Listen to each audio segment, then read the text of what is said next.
Apresentação do professor. Professor, por que você escolheu ministrar a disciplina de teste de software 1? Bom, quando eu comecei minha trajetória profissional aqui no IMD em 2016, eu entrei para atuar numa linha de engenharia de software, que foi a minha formação, mestrado, doutorado, na verdade, desde iniciação científica, e para atuar na ênfase, que na época era ênfase de SIG. Então, dentro dessa ênfase, né, de sistemas de informações gerenciais, havia um leque de disciplinas. E dentre essas disciplinas, inicialmente eu não fui alocado para a disciplina de teste, mas eu pedi para ir para a área de teste de software. Primeiro porque era uma área que eu já tinha estudado, gostado dessa área, não tinha sido exatamente relacionado ao tema de pesquisa que eu tinha feito no mestrado, mas durante esse período de pós-graduação eu ajudava o meu orientador a dar aula na graduação, e essas aulas envolviam parte de teste de software. Então eu já tinha uma experiência prática no ensino, e eu gosto dessa disciplina porque a gente consegue alinhar bem a parte teórica e prática da disciplina. Então, acho que o motivo principal de eu ter começado a ministrar essa disciplina, como eu falei, eu pedi para ministrar essa disciplina, é porque ela alinha bem uma parte teórica e prática. Como você descreveria essa disciplina em poucas palavras, para alguém que nunca ouviu falar dela? Bom, a disciplina de teste de software, ela é uma disciplina de introdução ao teste de software. O teste de software é uma área muito abrangente, então, tanto em termos de área de conhecimento dentro da engenharia de software quanto a área de pesquisa. Então, eu diria que ela é uma disciplina introdutória, em que nós vamos entender de que forma o teste pode se encaixar dentro da qualidade de software. Ou seja, todo mundo que produz software quer produzir um software que seja de boa qualidade. Então, a gente começa a discussão nisso, o que é qualidade de um software, como a gente pode caracterizar, e a gente vai entender de que forma o teste de software se encaixa dentro dessa busca de produzir produtos com boa qualidade, produtos de software com boa qualidade. E aí, dentro disso, nós vamos aprender técnicas e ferramentas que auxiliam programadores e testadores a controlar essa qualidade do produto durante o desenvolvimento do software. Pré-requisitos e preparação. Quais conhecimentos prévios os estudantes precisam ter antes de cursar a disciplina? O principal conhecimento é programação, mais especificamente programação orientada a objetos em Java, porque é a linguagem de programação que eu uso ao longo da disciplina. Em alguns projetos que eu costumo passar, às vezes eu flexibilizo a questão da linguagem, mas nas últimas turmas elas têm sido muito numerosas e o trabalho se torna muito grande se eu flexibilizar demais essa questão da linguagem. Então, nesse semestre, especificamente, eu restringi a linguagem de programação Java por conta disso, né? É mais fácil de gerenciar o trabalho dos alunos. Então, o principal conhecimento prévio é linguagem de programação, tanto é que eu acho que o pré-requisito oficial da disciplina é LP2. Há materiais ou recomendações que você costuma disponibilizar antes do início das aulas, para os alunos a se prepararem? Como eu falei, o principal é Java, né? Então, se o aluno ainda não se sente tão familiarizado com essa linguagem de programação, é uma boa ideia ele revisar parte de orientação a objetos, principalmente em Java. E é isso. Ao longo da disciplina, o conteúdo eu vou recortando uma parte de livros, a parte mais prática eu acabo recorrendo à documentação oficial das ferramentas ou tutoriais disponíveis. Então, e também os alunos acabam, hoje em dia, encontrando muito material disponível em forma de vídeos ou até mesmo cursos online. Sobre a disciplina. Quais são os objetivos principais que os alunos devem alcançar ao final da disciplina? Eu acho que o primeiro é compreender, como eu falei anteriormente, o que é a qualidade de software e qual o papel que o teste de software ele pode desempenhar nessa questão da qualidade de software, no desenvolvimento de software, e também compreender quais são as técnicas para a gente projetar bons casos de teste e também aprender como automatizar esses testes. Então, acho que esses são os principais objetivos que os alunos devem realizar. Quais são os tópicos principais abordados durante o teste? Bom, a disciplina de teste de software 1, como eu falei, ela é uma disciplina mais introdutória. Então a gente começa definindo terminologia da área, a gente também vê técnicas de como projetar casos de teste e algumas ferramentas de automatização da execução de casos de teste. Mais especificamente, a gente vê as técnicas de teste funcional e estrutural, também são chamadas de técnicas caixa preta e caixa branca, e a gente vê também os testes de mutação, que é uma técnica baseada em injeção de efeito no campo de campo, e a gente foca mais no nível do teste de unidade. E os outros níveis de mais alto nível de abstração, como o teste de integração, teste de sistemas, não são focos. Essa disciplina é mais prática ou teórica? Ela é bem equilibrada. Ela tem uma parte prática, bem importante, mas sempre após a parte teórica. Então a gente vai ver a parte teórica, e eu sempre gosto de fazer o confronto de que saber testar não é saber usar as ferramentas de automatização. Então você aprender a usar o JUnit, que é a ferramenta que a gente entrega, você saber a parte final do processo do teste todo. Você vai automatizar o teste, mas existe uma série de etapas anteriores que é o foco principal da disciplina. Que é justamente, dado esse problema, com essas regras de negócio aqui, como é que eu vou projetar os casos de teste. Quais são as entradas que eu vou escolher, quais são os resultados esperados. Uma vez que isso esteja feito, e essa é uma parte mais teórica, aí sim a gente parte para uma ferramenta de automatização. A carga horária da disciplina é presencial, EAD, mista?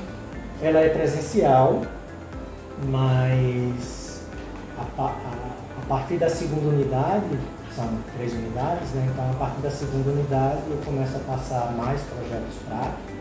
Uma parte final da segunda unidade e da terceira unidade, ela se torna mais à distância, ou assíncrono, não sei qual é o termo mais correto, mas aí é mais voltado ao acompanhamento do projeto e das dúvidas dos alunos. Das dúvidas, quais são as principais dificuldades que os alunos costumam enfrentar durante a disciplina?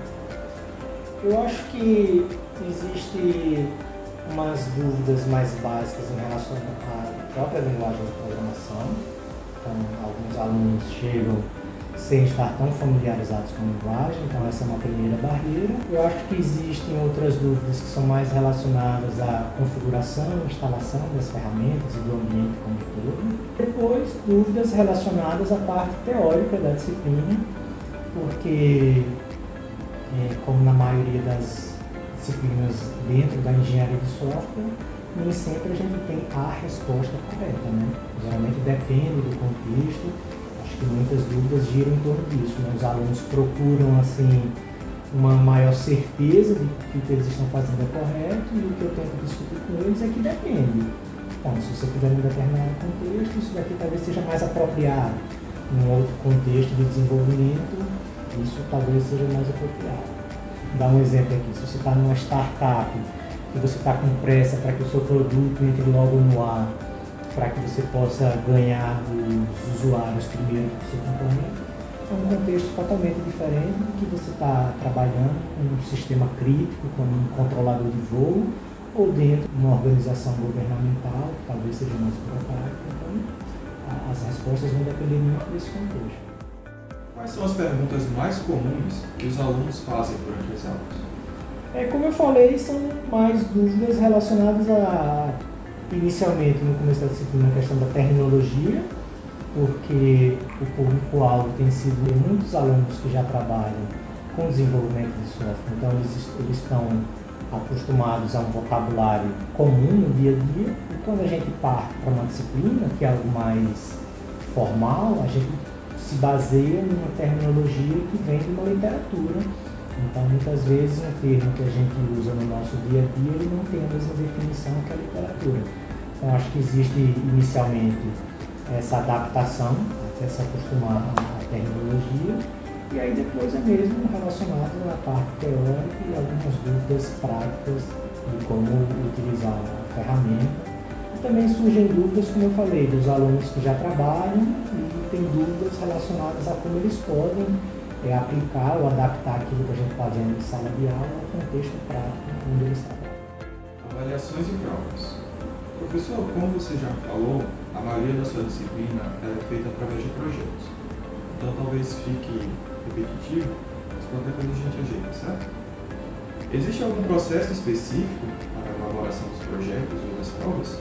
Olha, assim, de modo geral, essas disciplinas que eu oferto relacionadas à engenharia de software, eu sou um pouco inquieto porque eu estou sempre testando novos formatos. Mas essa disciplina de teste, como eu falei, ela acaba tendo uma parte prática, que é basicamente colocar um enunciado que eu descrevo um determinado tipo de sistema, um problema, tipo, um sistema de comércio eletrônico, um sistema de registro de presença, de faltas, alguma coisa assim, que tem algumas regras de negócio, e a ideia é que os alunos implementem e mostrem como eles fizeram a etapa de testes. Isso vem mais forte na segunda e terceira unidade, mas a gente também faz provas teóricas que combinam questões de múltipla escolha e questões discursivas, abertas, e desde esse semestre eu tenho adotado multiprovas. Então, para ser mais concreto, na primeira unidade 30% foi um projeto pequeno, 70% a prova, de multiprova. Segunda unidade 50-50, prova e projeto, e a terceira unidade vai ser 100% projeto. Como é computada a presença dos alunos na disciplina? Bom, eu cobro a presença, eu registro a presença dos alunos, claro, essa disciplina costuma ser, eu costumo ofertá-la à noite, então à noite temos algumas questões mais específicas, então se essa disciplina ela for ofertada no noite 3-4, tem alunos que precisam sair mais cedo por conta de ônibus. Se for no noite 1-2, tem alunos que não conseguem chegar às 18h40 por conta do horário do trabalho, do estágio. Então eu faço o registro, geralmente eu faço mais próximo ao fim da aula, mas sempre com bastante flexibilidade, tentando compreender a particularidade de cada aluno. Então, sempre aberto ao diálogo, às vezes o aluno saiu mais cedo e aí vem conversar comigo na aula seguinte, dizendo, professor, você registrou falta, mas eu fiquei ali até quase o final, você sai mais cedo por conta de ônibus, e aí isso sempre não é problema. Acerca da infraestrutura do curso. A infraestrutura disponível no curso atende adequadamente às necessidades para o pleno desenvolvimento da matéria? Se não, quais são os principais desafios enfrentados? Eu acho que atende, de modo geral, a ferramenta que a gente usa, como eu falei, o JMeter, ela não é uma ferramenta pesada. O máximo que a gente precisa utilizar é alguma IDE, como Eclipse, Visual Studio Code ou IntelliJ. Então, as máquinas onde eu tenho dado aula, de modo geral, elas são capazes de rodar essa ferramenta. Então, em termos desse tipo de infraestrutura, não há problema. Ocorre que as turmas de teste de software elas ficam bastante lotadas, então a capacidade no laboratório são 40 máquinas e a gente, na hora de fazer as avaliações no laboratório, sobre o computador, às vezes a gente encontra algumas máquinas que não estão em funcionamento. Então, uma forma da gente mitigar esse problema, eu peço para os alunos trazerem seus próprios notebooks, aqueles que podem, porque assim a gente consegue liberar algumas máquinas. Então, aquelas máquinas que são defeituosas acabam sendo compensadas pelos alunos que trazem seu próprio notebook. Mais especificamente esse semestre, alguns alunos pediram para abrir além das 40 vagas, então a gente foi até 43, 44 vagas, então na primeira unidade precisei colocar uma mesa extra lá com alguns alunos com notebook, já que não teria máquinas para todo mundo. Mas, de modo geral, a infraestrutura atende bem. Recursos adicionais. Existe alguma fonte confiável do estudo que você recomenda na sua matéria, como canal de YouTube, blog, livros, outros recursos? Existe um curso online na plataforma Coursera, eu não sei se ele está disponível, mas até um tempo atrás era de graça, elaborado por professores da USP, e dependentes de outra instituição, mas eles são referências internacionais na área de teste de software, então é uma excelente referência. Esses mesmos autores têm um livro em português, que é o livro base da disciplina, não lembro agora o nome, mas acho que é Introdução ao Teste de Software. Os autores são Delamaro e esqueci o nome. Mas enfim, essa é a literatura básica, mas elas não cobrem tudo que a gente vê. Então tem alguns outros livros, a edição em inglês, eu também acabo recortando um ou outro capítulo, disponibilizando o PDF no cigarro. Tem alguns livros na biblioteca que também são bons. Eu acho que, na verdade, assim, todo livro dos testes de software que estão lá na biblioteca, eles são bastante claros. Alguns têm uma abordagem mais matemática, alguns têm uma abordagem mais prática, mas qualquer um deles, aí eu acho que vai do estilo do leitor, né? Alguns alunos vão gostar mais do estilo do outro, mas qualquer um daqueles que estão disponíveis na biblioteca são bons. A documentação oficial do JUnit também é muito boa. Eu acho que tem um canal no YouTube, que é de um professor de São Paulo, o Otávio Lemos, que ele discute bastante a parte de teste de software, mas não só sobre isso, sobre desenvolvimento de software no geral. Então, eu acho que o canal do Otávio Lemos, eu sei que ele começou isso como um hobby durante a pandemia, e aí o canal cresceu bastante, ele continuou alimentando, mas já tem um tempo que eu não olho, mas ele tem um material bem bom sobre algumas coisas de teste de software. Professor, essas eram as perguntas acerca da matéria. Então, você queria deixar alguma mensagem? Como mensagem final, eu convido todos os alunos do DTI que se interessam minimamente pela área de desenvolvimento de software, mesmo aqueles que não pretendem seguir a carreira de testador de software, mas eu acho que entender de teste de software faz você se tornar um desenvolvedor mais completo. Então, isso vai lhe ajudar a desenvolver um código que seja de melhor qualidade, mais fácil de ser testado. Então, é isso, um convite a todos, além de ser uma disciplina em que a gente tem muita discussão sobre questões práticas de desenvolvimento de software, de teste de software, então é uma disciplina bastante rica